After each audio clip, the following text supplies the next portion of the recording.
عزو سلام تانا تقبلوا كل كرنات عالم تركبوا تخطاتلتنا أبالات نسدرابيت قلم قوانقوا زخونكم تعذبتنا انبار لومور كم تلمود نايلوم تخرج سحابت زينا الحزنا قريبنا لكم لنا نابت فلام زينا كنبل إيرتراو كوخو بينيام جرماي زور فرز 19 سال درجة خوين زازيمو ኣብ ዓለም ካብ ዝዓበየን ዝኸበረን ውድድራት ሓደ ዝኾነ ቅድድም ብሽክሌታ ዙር ፈረንሳ ኤርትራዊ ተቀዳዳማይ ቢንያም ግርማይ ኣብ ውድድር ቀጠልያ ማልያ ሳልሳይ ደረጃ ብምሓዝ ውድድሩ ብክብሪ ዛዚሙሎ እዚ ውፅኢት ንግላዊ ዓወትን ዝናን ጥራይ ዘይኮነስ ኣብ ታሪክ ስፖርትን ኤርትራን ኣፍሪካን ብዘይርሳዕ ፊደል ክዝፅሓፍ ድሙቕ ሓወልቲ ዓወት ኮይኑሎ ኣብቲ 21 መድረኻት ዝሓቆፈ 3245 ኪሎ ሜትር ዝንውሓቱ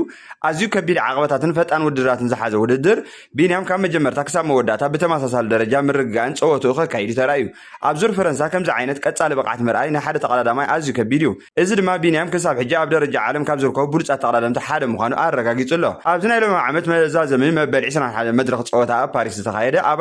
أبال كلب NCN سايكلينج إيرتراو بروفيشنال تقدم ما بينام جرماي مس مزاج من حنت الزرقة سوق جوال تقدم تعلمنا مبلغ 10 حدا درجة بمحازيك أتخيله أبناء نتبه قتال عمالي أدما دحري تالاوي مادس بيدرسون بيلجيماوي ياسبر فيليبسون مبل سالساي درجة بمحاز بولس درجة حيزو لدرزازي ملا نايلوم عمت ولدر مس زينو بور مقات كونتا ايروبا تتحيزو ازي بده من باريس زغلز سلسته غزي ناي مدرخ عوز زمزغبه نزاناي قتال عمالي دما كعوتلا لعل قمت زنبرو بيلجيماوي تيم ميرلير صوتو خو قارص سغديديو ناي حفشاو غزيت وهب عماليا كموتر قبل القدم بشكلتا عالمنا زخونه بيناوي باكواجر تعويتلالو ناي امبس عقب ماليا ابال كلب اي اف اديوكيشن ريتشارد كارتز وسيدوا ابزنا يلو عمت مزازم مبل 21 مدرخ باريس زنبره حيال صوتا هولانداوي ماتيو فاندربول تعويتلو اب قتل ماليا زنبره وددر ازي بده وددر نيرو بينيام مس عبيتني عالمنا فطانات بحد درجه بمقدام كسام وداتا تقاليسيو ام وداتا سالساي درجه بمحاز تاريخ دقي مسريحلو اذا بينيام ابزور فرنسا مبل سالساي غزي اب قدامو سلسته بمزام زرخو بعب عوتيو إذن حدا نؤس أفريقيا وتقلداماي قليل زي كونه مزقب عوتيو تا عذبتنا دالوتن عالم بشكلتا دما كم حدا قوامي تودادار يري خم زلو زرغاغزيو بوغن حفشا وددر دما سوليفاناوي كوخب توداداراي باكواجر نمبل 50 غزي زور فرنسا بمعوات اب تاريخ توددر حدش معرف عوت وسيخلو انت هنا ايرتراوያን زياده زحغوس بينيام جرماي اب درجه عالم كم قداماي مثل افريقياوያን زلو فطان تقلداماي مليسو مرغغاصيو ازو وصيت نمصاي عوتات بينيام جرماي نقطليا مالا وي كان توسخ مدرخات كعوز زلو تقولوا عاب مخان زملكتيو نهزب إيرتران أفريقيان دما أب عالم سبورت زيادة كبر زمت تصفى زلوا مخان دما دقي مرقاقيتلو بينيام جرماي بعوتو سمو تراي زي كونه سم إيرتران أفريقيان أم مدرخ عالم بخبر زل على تقداماي مخان دما دقي مرقاقيتلو إذا دما نبزحات ناشحات تقدمتي أب مصاي أثر بينيام كسعبون زتابع تاريخ عوت كوينو كذكريو بايتو تግራይ ልዕሊ 65 ቢልዮን ብር ባጀት አጽዲቁ እዚ ውሳነን መጻ ኩነታት ትግራይ እንታይ ዘንፍት እቲ በኃይል ብረት ዝተመልሰ ንገዛ ርሱ ውዝፍ መንግስት ኢሉ ሰየመ ጉጅለ ሕወሓት ዝመስረቶ ባይቶ ብሔራዊ ክልላዊ መንግስት ትግራይ ኣብ መበል ሻርሻይ ዘመን ሻውዓይ ስሩዕ ጉባኤው ን2026 ዓመት በጀት 65 ቢልዮን 196 ሚልዮን 756 ሽሕን 630 ብር ባጀት ብሙሉእ ድምፂ አጽዲቁሎ እቲ ባጀት ካብ ሓደ ሐምለ ባቆጻጽራ ኢትዮጵያ ተግባራዊ ከም ዝኾነ ድማ ተገሊጹ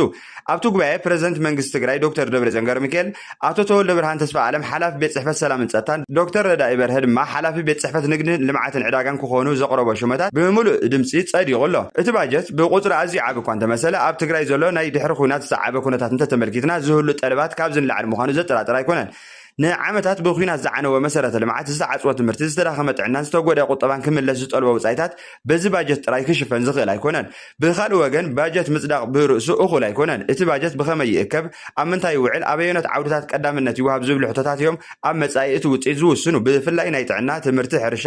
መንገድን ኤሌክትሪክን ዝኣመሰሉ መሰረታዊ ኣገልግሎት ቀዳምነት ተዘይኺቦም ዓቢ ባጀት ምብጃት ጥራይ ኣብ ህይወት ህዝቢ ዝረአ ለውጢ ከምጽ ዘይክእል ተንተንቲ ይሕብሩለው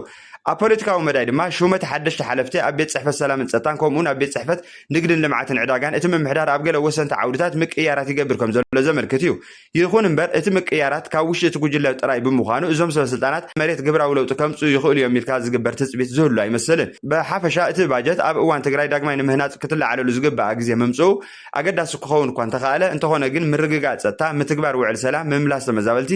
متسا قطبان مس فيدرالو መንግስት ዘሎ ርክብ ብጉቡ እንተ ዘይተማሓይሹ እቲ 65 ቢልዮን ብር ዝጸደቀ ባጀት ከም ተስተደልየ ፍረ ሙሉእ ከምጽ ከም ዘይከልዩ ተሓቢሩ ዘሎ ኣሞዳታ እቲ ባይቶ ዘጽደቀ ባጀት ፖለቲካዊ ምልክት ጥራይ ዘይኮነስ ትግራይ ካብ ድሕሪ ኩናት ናብ ምህናጽ ልምዓት ክትሰግር ዝገብር ጻዕር ክኸውን ይግባእ ተባሂሉ ስለዚ እቲ ሓቀኛ ዓወት ኣብ መጠን እቲ ባጀት ዘይኮነስ ኣብ ህይወት ህዝቢ ዘምጽኦ ግብራዊ ለውጢ ክዕቀን ድማ ተባሂሉሎ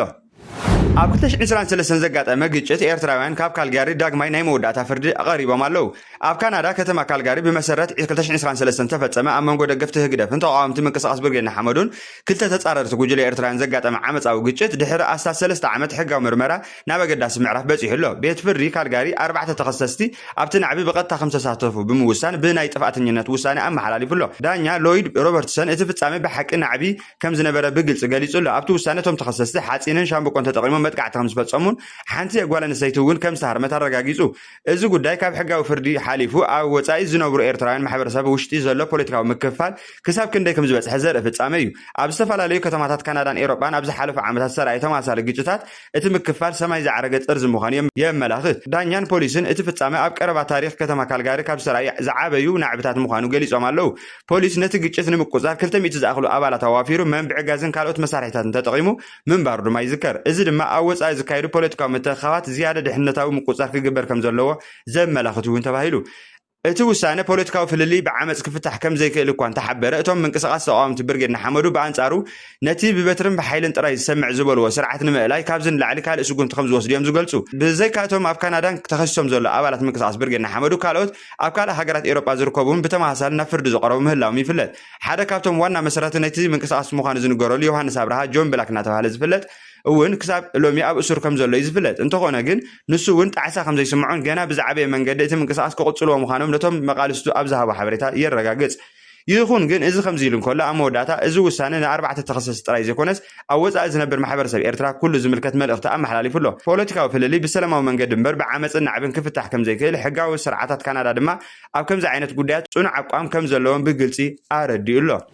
ናይ ጎደና ሕቶታት ዘቃልዕዎ ዘለዉ ጉዳት ኣብዚ እዋን ቲክቶክን ካልኦት ማሕበራዊ መራኸቢታትን ብናይ ጎደና ቃለ ምሕትት ዝበሃል ቪድዮ ተበራኺቶም ይርከቡ። ቀሊል ዝመስል ሕቶ ብሓፂር እዋን ሚልዮናት ሰባት ንኽሪእዎ ዝገብር ኮይኑ ገለ ግን ንዘይተዳለወሉ ሕቶ ሰባት መስሓቂ ወይ ድማ መዋረዱ ክኾኑ ይረኣዩ ኣለዉ። ኣብ ኢትዮጵያ እውን ሓደ ከምዚ ዓይነት ቪድዮ ዘቕርብ ሓታቲ ኣብ ቀረባ እዋን ብሰፊሑ ተዓዘብቲ ክረክብ ክኢሉ እዩ። እቲ ሓታቲ ንሓንቲ ጓል ኣንስተይቲ መንእሰይ እቲ ምሳኺ ዝኸውን ሰብኣይ ወርሓዊ ክንደይ ገንዘብ ከእቱ ኣለዎ ኢሉ ምስ ሓተታ እታ ጓል ብውሕዱ 2 ሚልዮን ብር ብምባል መለሰት። ብድሕሪ እዚ ድማ ኣብ 2 ሚልዮን ክንደይ ዜሮታት ኣለዉ ዝብል ሕቶ ምስ ኣቕረበላ ኣይፈልጥን ክትብል ምላሻ ሂባ እያ። እዚ ድማ እቲ ቪድዮ ብቕፅበት ቫይራል ክኸውን ገይርዎ ኣሎ። እዚ ጉዳይ ግን ካብ መዘናግዒ ሓሊፉ ሰፊሕ ማሕበራዊ ክትዓት እውን ፈጢሩ ኣሎ። ገለ ነታ መንእሰይ ንምንቃፍ ዋጋ ተሓቶ ዘላ ገንዘብ ከመይ ከም ዝፀሓፍ እኳ ኣይትፈልጥን ኢሎም ክዝልፍዋን ክላገጹላን ክረኣዩ ከለዉ ካልኦት ድማ እዚ ዓይነት ሕቶ ብሃንደበት ኣብ ካሜራ መቕራቡ ንዝኾነ ሰብ ከደናግር ከም ዝኽእል ብምግላጽ ምላሽ ሰባት እውን ብኡ ጥራይ ምፍራድ ቁኑዕ ከም ዘይኮነ ይሕብሩ። ብርግጽ እዞም ናይ ጎደና ቃለ ምሕትታት ብዙሕ ግዜ ንመዘናግዒ እምበር ንትኽክለኛ ምዘና ፍልጠት ወይ ድማ ባህሪ ሰብ ዘይክኾኑ ይኽእሉ እዮም። እቲ ዝምስጥ ወይ ድማ ኣትኩሮት ዝረክብ ክፋል ጥራይ ተቆሪጹ ክቐርብ ስለ ዝኽእል ብምሉእ ሓቂ ከይረኣየ እውን ብዙሕ ርእይቶ ክፈጥር ዝኽእል ዛዕባ እዩ። ይኹን ግን ንሳ ብጽሑፍ ዘይትፈልጦ ቁፅሪ ብኸመይ መንገዲ ወርሓዊ ኣታዊ ናይቲ በዓል ቤታ ክኸውን ተሓስቦ ወይ ድማ ወዲ ተባዕታይ ከም መስፈሪ ከተቐምጦ ክኢላ ንባዕሉ ኣዘራራብን ኣገራምን ኮይኑ ኣሎ። ሚልዮን ክንደይ ቁፅሪ ከም ዘለዎ ዘይትፈልጥ እንተኾይና ብሓቂ ክንዱ ኣታዊ ዘለዎ ወዲ ከም ረቑሓ ከተቐምጥ ኣግባብ ዲ ዝብል እውን ካልእ ሕቶታትን ኣላዓዒሉ ኣሎ። ብኻልእ ወገን እዞም ቪድዮታት ሓደ ማሕበራዊ ፀገም እውን የንፀባርቑ። ብዙሕ ግዜ ትኩረቶም ኣብ ዘደንግፅ ምላሽን ኣብ ምልጋፅ ወይ ድማ ምንቃፍ ሰባትን እዩ ዘተኩር። እዚ ድማ ንዝተሓቱ ሰባት ስነ ልቦናዊ ፅልዋ ክፈጥር ይኽእል እዩ። ንተዓዘብቲ እውን ምልጋፅ ከም ባህሊ ክቕበልዎ ዝገብር ምዃኑ ኣተሓሳሳቢ እዩ። ካብ ሓንቲ ቀሊል ሕቶ ንላዕሊ ዝለዓለ ጉዳይ ኮይኑ ኣሎ። ኣብ ዘመን ማሕበራዊ ሚድያ ኣብ ሓፂር ምላሽ ንሰብ ኣብ ገዚፍ ክትዕ ከተእቱ ዝኽእል ኣካታዕ ዛዕባ ፈጢሩ ኣሎ። ስለዚ ድማ ተሓታቲ ኮነ ተዓዘብቲ ካብ መዘናግዒ ሓሊፎም ንኽብሪ ሰብን ንትኽክለኛ ፍርድን መልስን ኣቓልቦ ምሃብ ኣገዳሲ ምዃኑ የዘኻኽር። ቀዳማይ ሚኒስትር ጃፓን ትሕቲ 3 ሰዓት ጥራይ ዝድቀስ ምባላ ክትዓላዓዒሉ። ቀዳማይ ሚኒስትር ጃፓን ሳናይ ታካቺ ስልጣን ካብ ዝሓዘታት ሒዛ ኣብ ሓደ ለይቲ ካብ 0 ክሳብ 3 ሰዓታት ጥራይ ከም ትድቀስ ምግላጻ ኣብ ውሽጢ ጃፓን ኣብ ዓለምን ሰፊሕ ክትዓላዓዒሉ ኣሎ።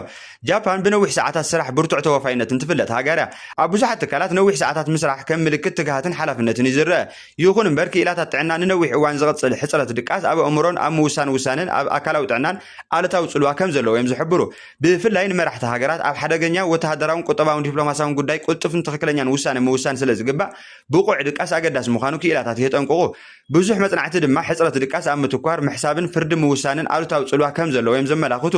ቅድሚ ምጅማር ደማዊ ኩናት ኣብ ትግራይ ርእሰ ምምሕዳር ክልል ትግራይ ዝኾነ ዶክተር ደብረጽዮን ምስ ኣውራምባ ታይምስ ኣብ ዝተባህለ ሚድያ ኣብ ውሽጢ ቤት ጽሕፈቱ ኮይኑ ብለይቲ ኣብ ዝገበሮ ቃለ መሕትት ለይቲ እውን ከም ዝሰርሕ ምስ ቤተሰቡ ዘለዎ ርክብ ከይተረፈ ዝተገደበ ምዃኑ ሓቢሩ ነይሩ። ይኹን ግን እቲ ለይትን ቀትርን ኣብ ቤት ጽሕፈት ይሰርሕ ዝበለ መሪሕነት ካብ ሽዑ እዋን ጀሚሩ ክሳብ ሎሚ ፖለቲካዊ መፍትሒ ከም ቁምጣ ሓፂርዎ ብወተሃደራዊ ጎንፂ እናተመርሐን ህዝቢ ትግራይ ኣብ መዋፅኦ ዘይብሉ ፋሕ ጭንገራሕ ከም ደቂ ዛገራ ገይርዎ ይርከብ። መራሕን ቀላስን እቲ ጽምዶ ዝበሃል ናይ ሕወሓትን ህግደፍን ርክብ ምዃኑ ዝእመነሉ ኢሳያስ ኣፈወርቂ ድማ ብኣንጻሩ ነዊሕ ሰዓታት ከም ዝድቅስን ድቃሱ ድማ ሰላማዊ ምዃኑን ሓደ ግዜ ኣብ ቃለ መጠይቅ ተዛሪቡ ነይሩ። ብሓቂ ከምቲ ዝበሎ ነዊሕ ይድቅስ ድዩ ኣይድቅስን ካልእ ዛዕባ ኮይኑ ብተንተንቲ ፖለቲካ መሰረት ግን ሓደ መራሒ ነዊሕ ሰዓታት ምስራሕ ጥራሕ ዘይኮነስ ብቑዕ ዕረፍቲ ብምውሳድ ዝሓሸ ውሳነ ክወስድ ምኽኣሉ እውን ኣገዳሲ እዩ። ስለዚ እቲ ኣካታዒ ዘተ ኣብ ብዝሒ ሰዓታት ስራሕ ምስራሕ ጥራይ ዘይኮነስ ኣብ ሚዛናዊ ህይወትን ብቑዕ ድቃስን ዝያዳ ኣተኪሩ ኣካታዒ ኮይኑ ክሳብ ሕጂ ይቕፅል ኣሎ። ንሎሚ ዝበልናዮም ምንጭ ዝፁ ሓበሬታና ዝኾኑ ዜናታት እዚኦም እዮም ነይሮም። ኣብ ቀጻሊ ብተመሳሳሊ ሓበሬታ ክሳብ ንራኸብ ሼር፣ ላይክ፣ ሳብስክራይብ ምግባር ኣይትረስዑ። ዘለኩም ርእቶ እውን ኣብ ኮሜንት ሴክሽን ኣቕምጡልና። ወደ ሓንኩም